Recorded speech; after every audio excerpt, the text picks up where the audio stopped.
बिहार विधानसभा चुनाव में अगर कोई हॉट सीट होने जा रही है वह छापरा है।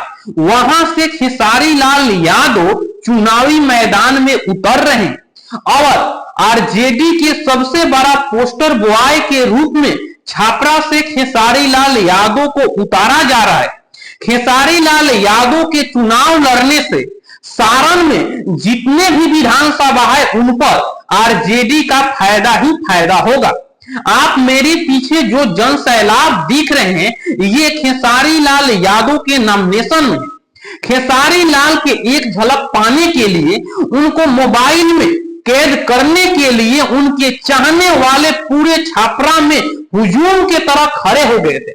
उनके नॉमिनेशन में पूरा जन सैलाब देखने को मिला और खेसारी लाल यादव का एक ही लक्ष्य है बिहार को बदलना, बिहार को बेरोजगारी से मुक्त करना।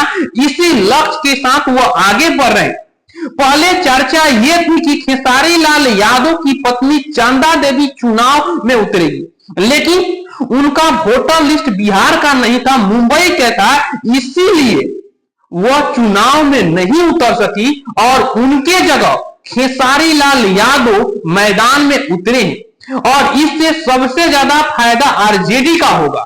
और आरजेडी माने सारण में जितने विधानसभा है उनमें सबसे ज्यादा अगर फायदा होगा तो आरजेडी का होगा। और इस जन सैलाब से खेसारी लाल यादव को अकेले चुनाव में नहीं उतरना है, उनके चाहने वाले और कितने दिग्गज जो खेसारी लाल यादव के प्रचार में आएंगे वह भी देखने को मिलेगा।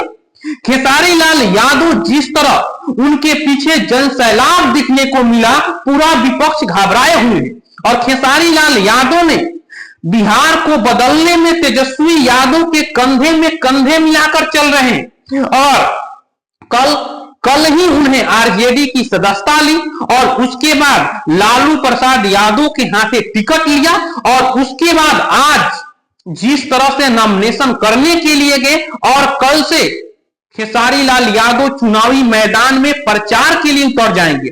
आज चुनाव का अंतिम दिन था और इसीलिए उन्होंने आनंद फानंद में जल्दी नॉमिनेशन किया।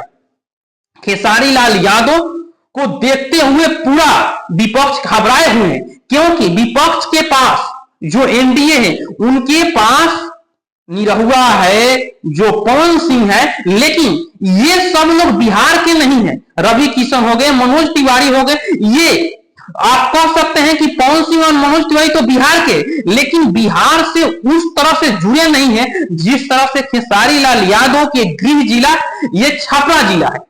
और यहां से जिस तरह लोगों का लगाव है और जिस तरह से जन सैलाब को देखने को मिला, इससे लग रहा है कि हाँ अब की बार खेसारी का झंडा गड़ने वाला है।